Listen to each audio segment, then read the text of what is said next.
এই ভারতের জমিন ওলি আল্লাহ দিয়ে ভরপুর, বলেন না মারহাবা। আমাদের বাংলাদেশে ওলি আল্লাহ রয়েছে। সিলেটের জমিনে শুয়ে আছেন হযরত শাহজালাল ইয়ামিনী রহমতুল্লাহি আলাইহি। তিনি সিলেটের জমিনে ইয়ামেন দেশ থেকে এসে নারায়ে তাকবীর স্লোগান দিয়েছে। রাসা গৌর গোবিন্দর 14 গোষ্ঠী সাফ কইরা নারায়ে তাকবীর স্লোগান সিলেটের জমিনে প্রতিষ্ঠিত করেছেন। চিৎকার দিয়ে জোরে বলেন আল্লাহু আকবার। নারায়ে তাকবীর। এইজন্য নারায়ে তাকবীর স্লোগান আছে যেখানে আহলে সুন্নাত ওয়াল জামাত, যেখানে ভণ্ড আছে যেখানে, বলেন ইনশাআল্লাহ। এই কথাগুলো শুনলে মন খারাপ করবে তারা, ভণ্ড বাবা যারা। কথা বলে না কেন? আল্লাহ তাদেরকে হেদায়েত দান করুন। একটু জোরে বলবেন না আমিন। আমার বাংলাদেশে কিছু ভণ্ড আছে, হ্যাঁ, এরা কি করে জানেন? জিকির করতে করতে গাছের আগালে উঠে বসে থাকে। তা আমি বললাম এই গাছের আগালে কেন? কয় এসকো উঠেছে। কথা বলছেন নাই? আর একজন একদিন দেখি জিকির করতে করতে পুকুরের পানি নেমে আসছে, আর এসকো উঠে গেছে। আবার অনেকেই দেখবেন জিকির করতে করতে বাঁশের খুঁটি ধরি উপরে ওঠে। দেখেন না, দেখেন না? আচ্ছা, দেখবেন যেই বাঁশের খুঁটিতে বিদ্যুতের তার নাই ওই বাঁশের খুঁটি ধরি ওঠে, আর যেই খুঁটিতে বিদ্যুতের তার আছে ওটাতে ওঠে না। তাহলে বুঝে গেল আর জ্ঞান ঠিকই আছে। কথা বললেন না কেন? হাই রে ভণ্ড। তবে আলহামদুলিল্লাহ, আলহামদুলিল্লাহ আমার দেশটা আলহামদুলিল্লাহ কিছু কিছু ভণ্ড আছে, কিন্তু হক্কানি উলামায়ে কেরাম তারা দ্বীনের স্বার্থে, ইসলামের স্বার্থে সকল কিছু ত্যাগ করে তারা ইসলামের সাথে লেগে আছে, যাদের কারণে আমরা সঠিক ইসলামটা পেয়েছি। বলেন না আলহামদুলিল্লাহ। আমার রংপুরে শুয়ে আছেন হযরত কারামত আলী জৈনপুরী রহমতুল্লাহি আলাইহি। বাগেরহাটে শুয়ে আছেন হযরত খানজান আলী রহমতুল্লাহি আলাইহি। অসংখ্য ওলি আল্লাহ বাংলাদেশের জমিনে রয়েছে। বিশেষ করে এই ভারত উপমহাদেশের মধ্যে এক সময় আমাদের আব্বা মারা কিভাবে কাপড় পরিধান করবে এগুলো জানতো না, এগুলো জানতো না।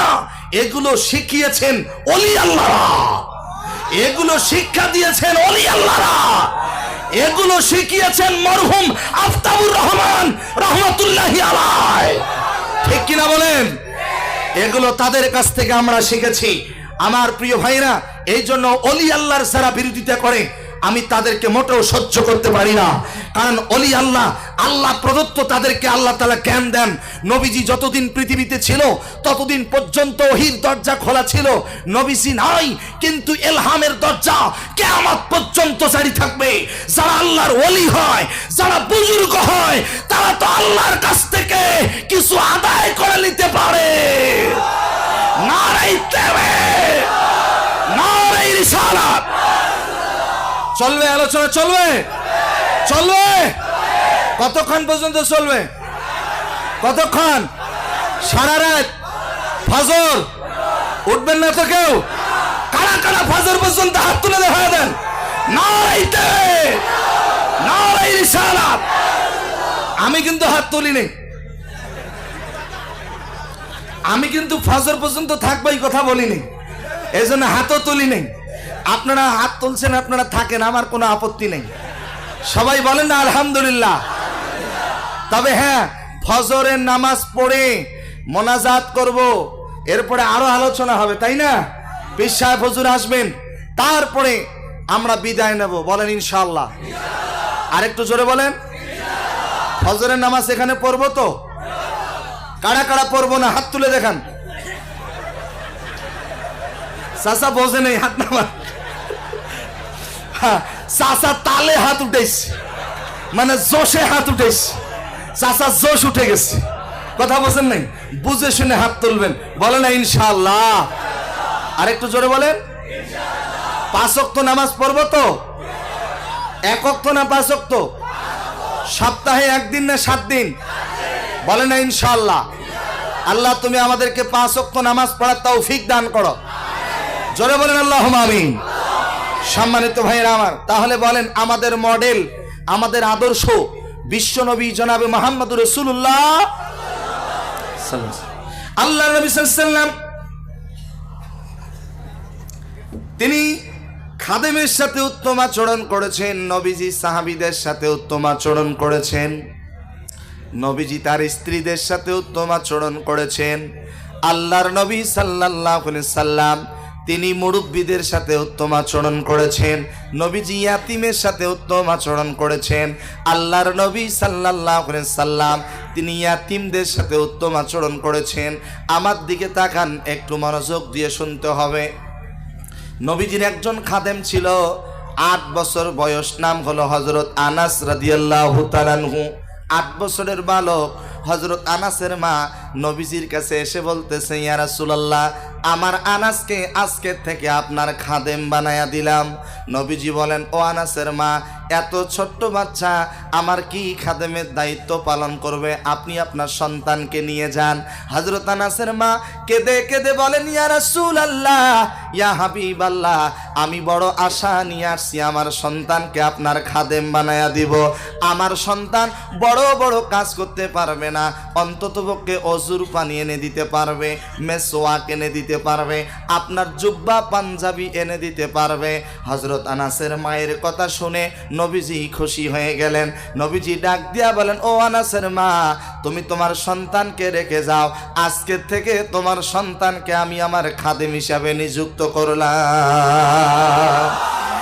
হযরত আনাসের মা তার সন্তানকে রেখে চলে গেলেন।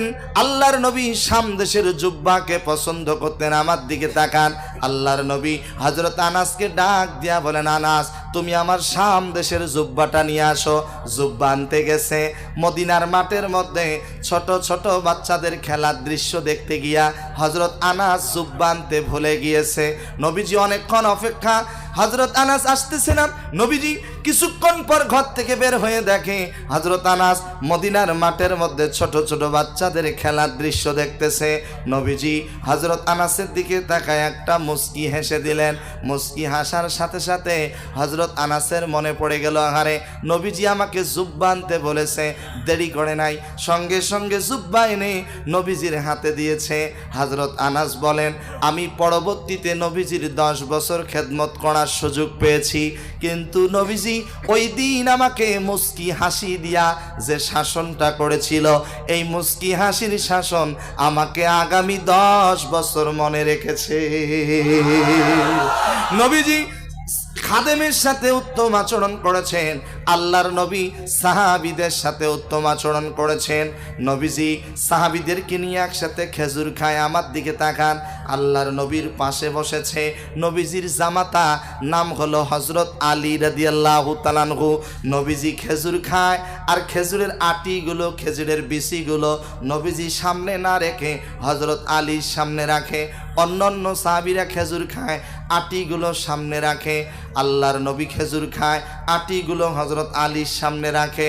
খেজুর খাওয়া শেষ, এবার নবীজি ডাক দিয়া বলে, ও আমার সাহাবীরা, দেখো, আল্লাহ তাআলা আমাকে একটা জামাই দিয়েছে, খাদক জামাই, খালি খায় আর খায়, সবার সামনে অল্প বেশি, আর আমার জামাই হযরত আলীর সামনে ডাবল বেশি। কতগুলো খেজুর খাইছে।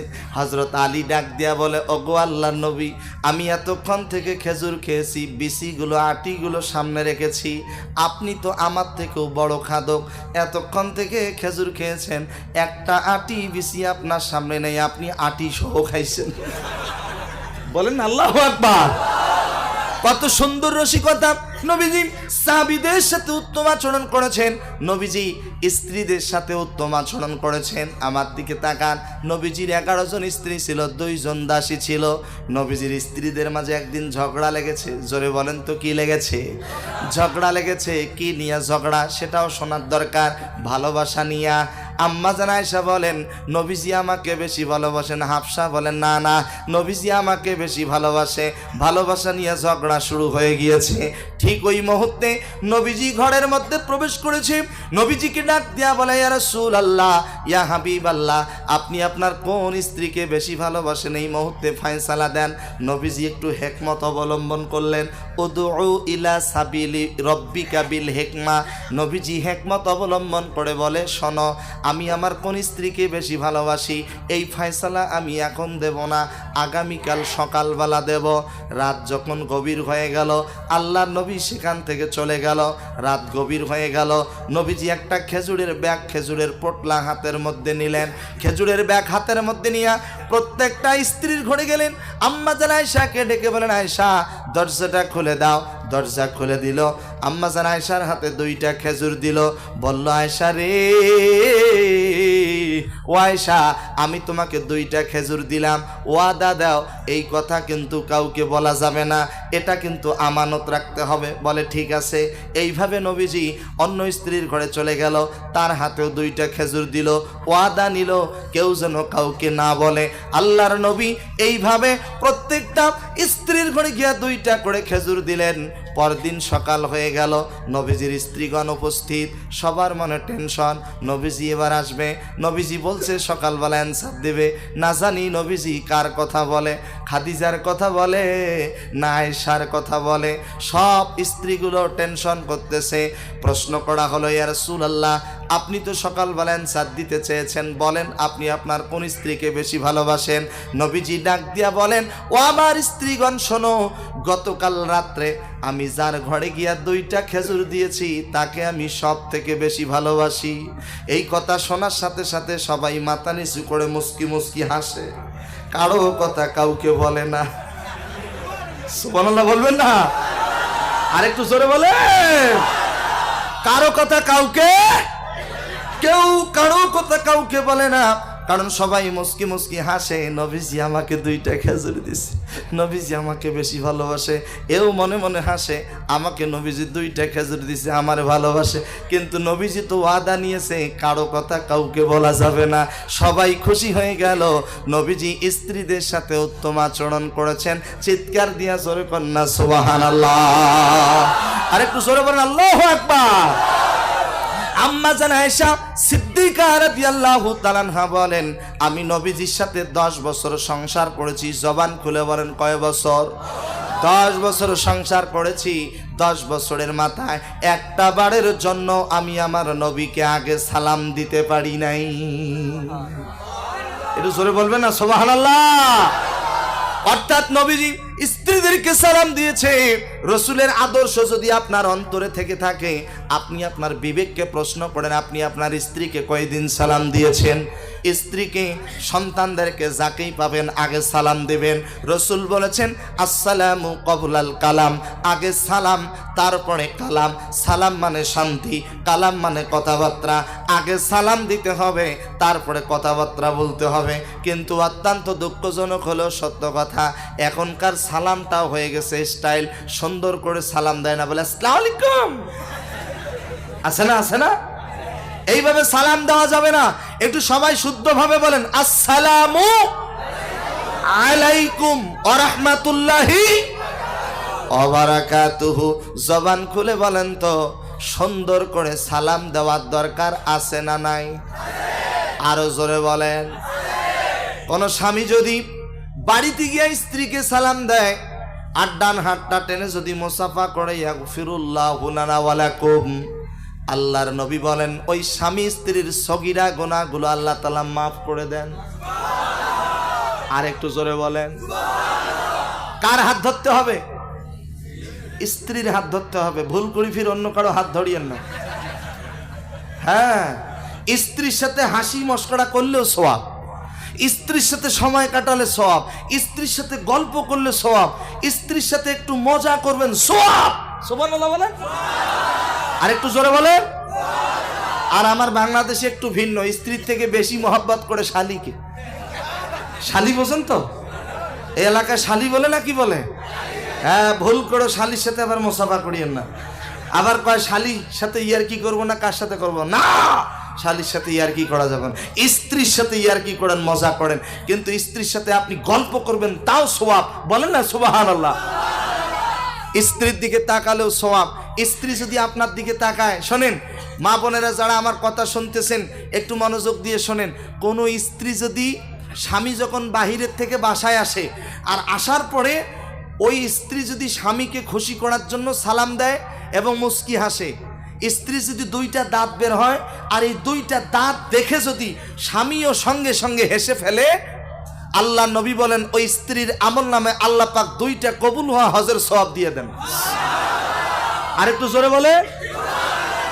যারা আমার কথা শুনছে, যাদের স্ত্রী, আজকে বাড়িতে গিয়ে দেখবেন 32টা দাঁত বের করে আপনাকে হাসি দেখাবে, কারণ 32টা দাঁত দেখলেই তো 32টা কবুল হওয়া হজের সওয়াব।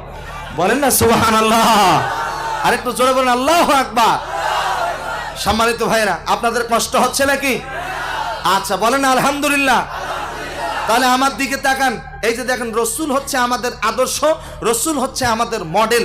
আল্লাহ নবী সাল্লাল্লাহু আলাইহি ওয়াসাল্লাম তিনি স্ত্রীদের সাথে উত্তম আচরণ করেছেন। চিৎকার দিয়ে জোরে কন্যা সুবহানাল্লাহ।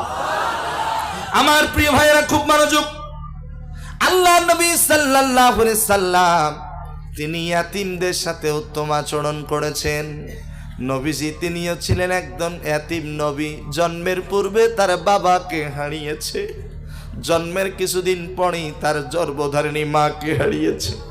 নবীজি ইয়াতিমদের নবী, নবী ইয়াতিমদের সাথে উত্তম আচরণ করেছেন। আমার দিকে তাকান, একটা ছোট্ট বালক, একদম কম বয়স, ঈদের দিন নবীজি ঈদের নামাজ পড়াতে যাচ্ছেন। রাস্তার মধ্যে দেখেন একটা ছোট্ট বাচ্চা হাউমাউ করে কান্না করতেছে। ডাক দিয়া বলে, বাবা, ও বাবা, তুমি কাঁদো কেন? এখানে কেন একাই বসে আছো আজকে ঈদের দিনে? ছোট বাচ্চাটা কেঁদে কেঁদে বলেন, আমি কাঁদতেছি এই কারণে, আমি আমার মনের কথাগুলো আমি আমার রসুলকে বলবো, আমার নবীকে বলবো। নবীকে ছাড়া এই কথাগুলো আমি কাউকেই বলবো না, আমার নবীকে কথাগুলো বলবো। আল্লাহর নবী ডাক দিয়া বলে, বাবারে, তুমি যেই নবীকে খুঁজতেছো আমি হইলাম সেই নবী, বলো রে বাবা তুমি কি বলবা? নবীজি এই কথা বলার সাথে সাথে ছোট্ট বাচ্চাটা ডাক দিয়া বলে, আপনি সেই রাহমাতাল লিল আলামিন নবী, তাহলে আপনাকে বলা যাবে আমার মা আমার বাবা ছিল, কিন্তু কিছুদিন আগে আমার বাবা ইন্তেকাল করেছে। আমার বাবা ইন্তেকালের পরে আমার মায়ের অন্য আরেক জায়গায় বিবাহ হয়েছে, আমার আরেকজন বাবা আছে, ওই বাবা আমাকে মেনে নেয় না। তখন আমার মা আমাকে বলল, বাবারে, তুমি যে তুই ইয়াতিম, তোমার মনের দুঃখ ওই ইয়াতিম নবী ছাড়া কেউ বুঝবে না রে বাবা। তুমি সেই ইয়াতিম নবীর কাছে চলে যাও, ওই নবী তোমাকে একটা রাস্তা দেখায় দেবে। আমি এই জন্য আপনার কাছে এসেছি ইয়া রাসূলুল্লাহ, ইয়া হাবিবাল্লাহ। আমি এখন কি করব? আপনি তো ইয়াতিম নবী, আমিও তো ইয়াতিম, কি করব? আল্লাহর নবী সঙ্গে সঙ্গে তাকে কোলের মধ্যে তুলে নিলেন। ঈদের দিন ঈদের মাঠে না গিয়া সঙ্গে সঙ্গে চলে গেলেন বাড়িতে। আম্মা জান আয়েশার দরজায় নক করলেন, আম্মা জান আয়েশা দরজা খুলে দিল। ডাক দিয়া বলে, আয়েশা রে, ও আয়েশা, তোমার জন্য উপহার নিয়ে আসছি, গিফট নিয়ে আসছি। দরজা খুলে দেখে নবীর কোলের মধ্যে একটা ছোট্ট সন্তান। ডাক দিয়া বলে, আয়েশা রে, এই সন্তানটা আজকের থেকে তোমাকে মা বলে ডাকবে আর আমাকে বাবা বলে ডাকবে। নবীজি ইয়াতিমদের সাথে উত্তম আচরণ করেছেন, নবীজি মুরব্বীদের সাথে উত্তম আচরণ করেছেন। নবীজি মুরব্বীদের সাথে কেমন আচরণ করেছেন আমার দিকে তাকান, আশ্চর্য হয়ে যাবেন। কাবা ঘরের মধ্যে একটা জান্নাতি পাথর আছে, যদি নাম জানা থাকে বলেন তো পাথরটার নাম কি? হজরে আসওয়াদ। বলেন না, হজরে আসওয়াদ। নাম শুনছেন তো? আলহামদুলিল্লাহ, আল্লাহ তাআলা এই ঠোঁট দিয়ে আমাকে ওই জান্নাতি পাথর চুমু খাওয়ার তৌফিক দান করেছেন। বলেন আলহামদুলিল্লাহ। আমি এই ঠোঁট দিয়ে জান্নাতি পাথর চুমু খেয়ে এসেছি। এমনকি আমার গর্ভধারিণী মাকে নিয়ে গিয়েছিলাম, আমার মা আমার আগেই জান্নাতি পাথর চুমু খেয়েছে। আসলে সবার দ্বারা জান্নাতি পাথর চুমু খাওয়া সম্ভব নয়। আল্লাহ যাদেরকে কবুল করেন তারাই জান্নাতি পাথর চুমু খেতে পারে। বলেন না সুবহানাল্লাহ। আরেকটু জোরে বলেন আল্লাহু আকবার। আমার প্রিয় ভাইরা, আপনাদের কাছ থেকে জানতে চাই, একটু জবান খুলে বলেন তো, ওই জান্নাতি পাথরে আপনাদের এই ঠোঁট দিয়ে চুমু খাওয়ার আশা আছে না নাই?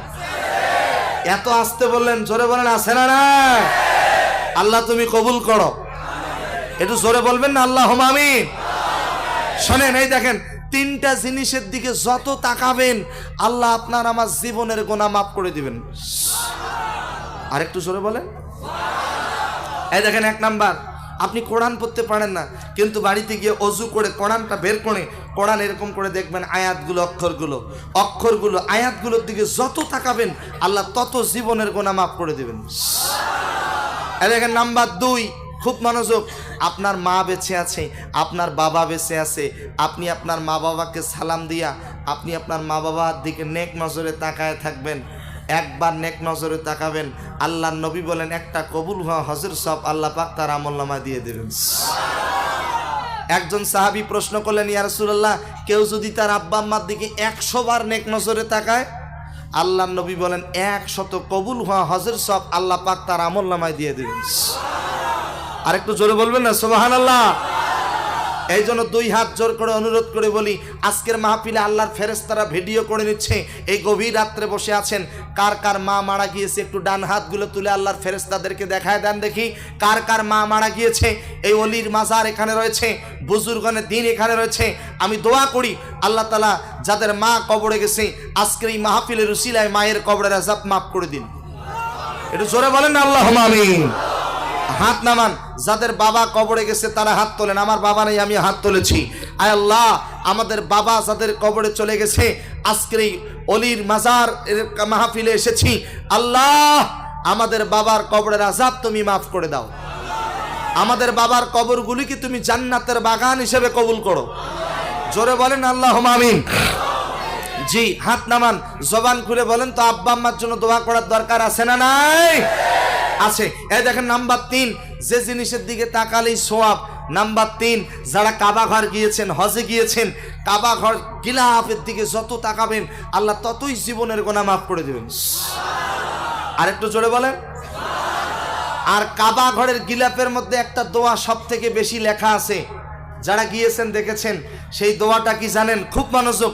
কাবা ঘরের গিলাফের মধ্যে এই যে কালো কাপড়টা আছে না, গিলাফটা আছে না, ওই গিলাফের মধ্যে লেখা আছে সুবহানাল্লাহি ওয়া বিহামদিহি সুবহানাল্লাহিল আযীম। সবাই পড়েন সুবহানাল্লাহি ওয়া বিহামদিহি সুবহানাল্লাহিল আযীম সুবহানাল্লাহি ওয়া বিহামদিহি সুবহানাল্লাহিল আযীম। আর একটা দোয়া বেশি বেশি করে লেখা আছে, সেটা আর কিছু নয়, সেটা হচ্ছে কালিমায়ে তাইয়্যিবা লা ইলাহা ইল্লাল্লাহ। জোরে লা ইলাহা ইল্লাল্লাহ।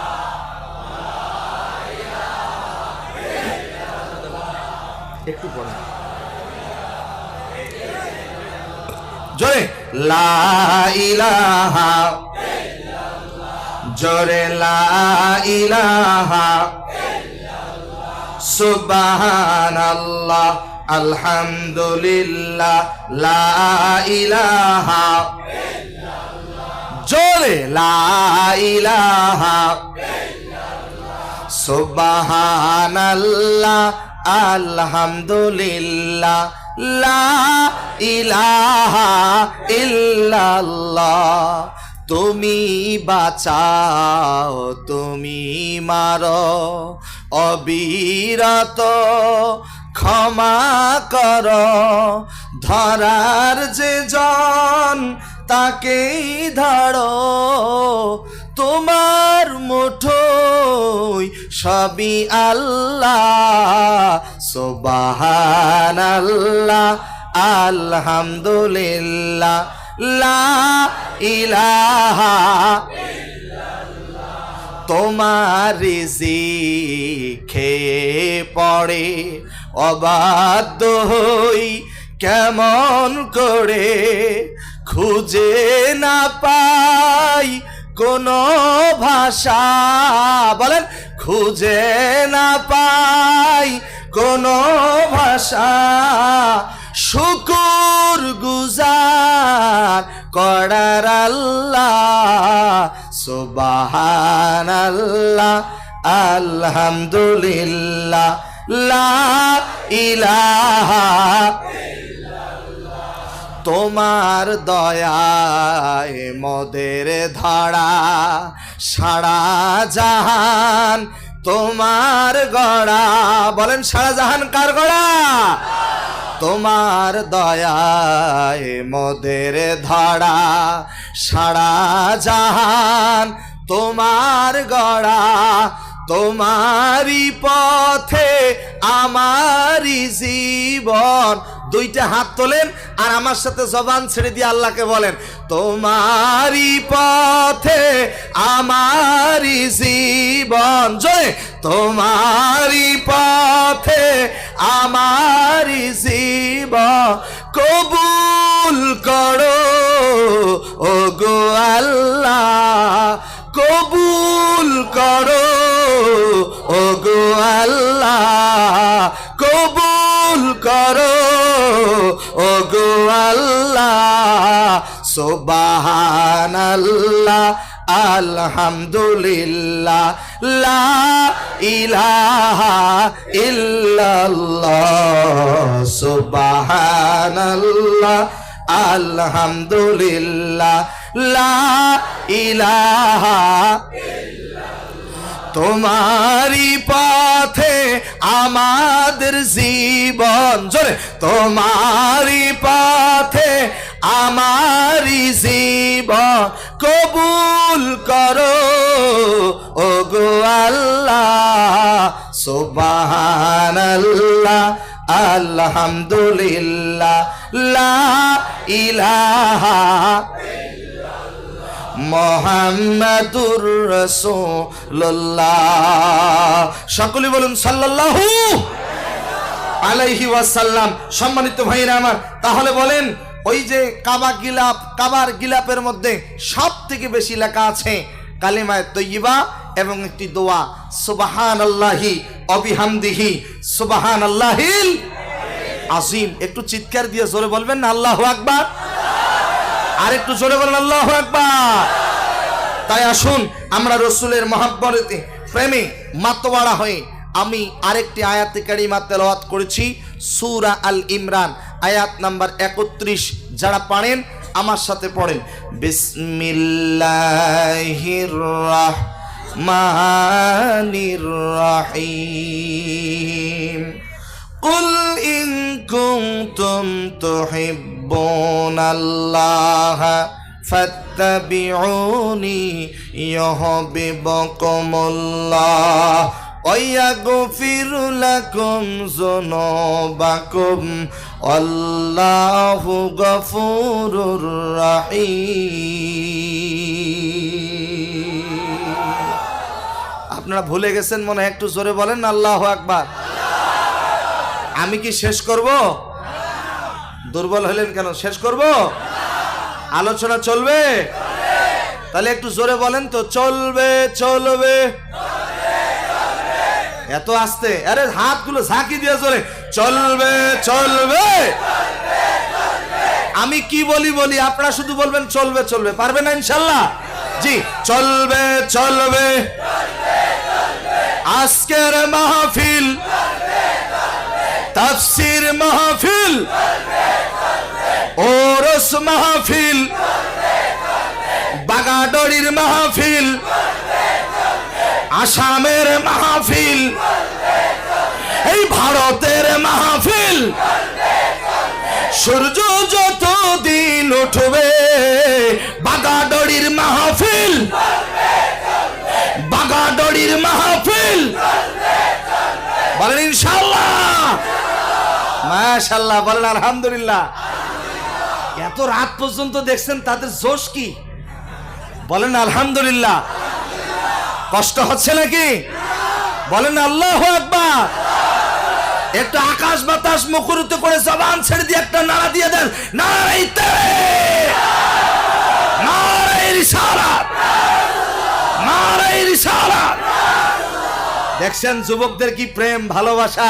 আমার তো মনে হয় আগামী দিনে ইসলামের গণজোয়ার যদি শুরু হয়, আগামী দিনে ইসলাম বিজয়ের যদি সূচনা শুরু হয়, তাহলে এই বাগাডোরি থেকেই ইসলাম বিজয়ের সূচনা শুরু হবে। বলেন না ইনশাআল্লাহ?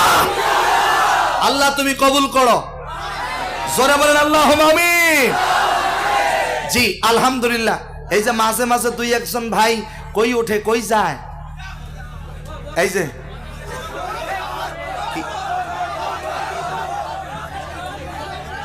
কোন আচ্ছা থাক থাক থাক, আচ্ছা ঠিক হয়ে যাবে। জি আমার দিকে তাকান, সবাই বলেন আলহামদুলিল্লাহ। আল্লাহ তাকে, আপনারা সবাই দোয়া করেন। এই যে আমার দিকে তাকান, দেখেন কার কখন কি হবে বলা যায় না। প্লিজ এই যে প্লিজ সাইলেন্ট। এখানে দেখেন অলরেডি একজন অসুস্থ হয়ে গিয়েছে, আমরা দোয়া করি আল্লাহ তাকে পরিপূর্ণ সুস্থতা দান করুন। জি এই যে ভাই ভাই প্লিজ সিট ডাউন।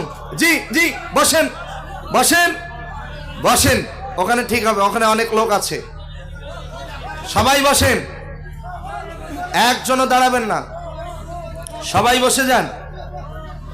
একটু সবাই বলেন আলহামদুলিল্লাহ। আল্লাহ তাকে পরিপূর্ণ সুস্থতা দান করুন। একটু জোরে বলেন না আল্লাহুম্মা আমিন। জি একটু ওনাকে একটু রেস্ট দেন, ওনার একটু প্রয়োজন হলে মাথায় পানি দেন এবং একটু পানি খাওয়ান। জি ভাইজান প্লিজ, এটা ওলি আল্লাহর মাহফিলে আসছেন, বেয়াদবি মারবেন না, সবাই বসেন বসেন সবাই বসেন। জি ওখানে দুই একজন আছে, ওনারা দেখতেছে বিষয়টা, ওখানে কয়েকজন আছে, আমরা দোয়া করি। বলেন তো সুস্থ করার মালিক কে? অসুস্থ করার মালিক কে? এই দেখেন রসুলের প্রেমে মাতোয়ারা হয়ে, রসুলের মহাব্বতে সে বসে আছে। আমরা দোয়া করি আল্লাহ তাআলা তাকে পরিপূর্ণ সুস্থতা দান করুন। আর একটু জোরে বলেন আল্লাহুম্মা আমিন। জি আমার দিকে তাকান প্লিজ ভাইজান, আপনারা বসেন অথবা ওনাকে নিয়ে একটু সাইডে যান। জি একটু সাইডে নিয়ে যান। আপনারা সবাই বসেন, ওলি আল্লাহর মাহফিল, কেউ বেয়াদবি করবে না, সবাই সিট ডাউন, বসে যান। ওনার সাথে দুই একজন গিয়েছে, আপনারা বসেন। এই যে ভাই সামনে যারা আছেন বসেন বসেন, সবাই বসেন। জি এ বাবা, এই ছেলে সিট ডাউন, বসো। মাশাআল্লাহ, বলেন আলহামদুলিল্লাহ। এই যে আমার দিকে তাকান please, come to my point, মনোযোগ দিয়ে শুনি। রসুলের প্রেম মাহাব্বাত ভালোবাসা নিয়ে আমরা সূরা আল ইমরানের 31 নম্বর আয়াত থেকে কিছু আলোচনা শুনবো। সবাই বলি ইনশাআল্লাহ। আমার দিকে তাকায় একটু জোরে বলেন ইনশাআল্লাহ। আল্লাহ তাআলা বলেন, কুল ইন কুনতুম তুহিব্বুনাল্লাহ ফাত্তাবিউনি ইউহিব্বুকুমুল্লাহ।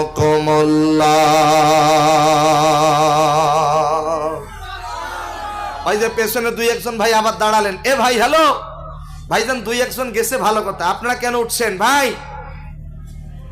সবাইকে তো ওঠা যাবে না, দুই একজন গেছে, তাকে সহযোগিতা করবে। আচ্ছা শোনেন, আমি তো একটু আগেই বলেছিলাম যে আমরা পৃথিবীতে যখন আসব 9 মাস আগে জানা যায় যেই সন্তানটা পৃথিবীতে আসবে, কিন্তু আপনি আমি যখন মরে যাব 30 সেকেন্ড আগেও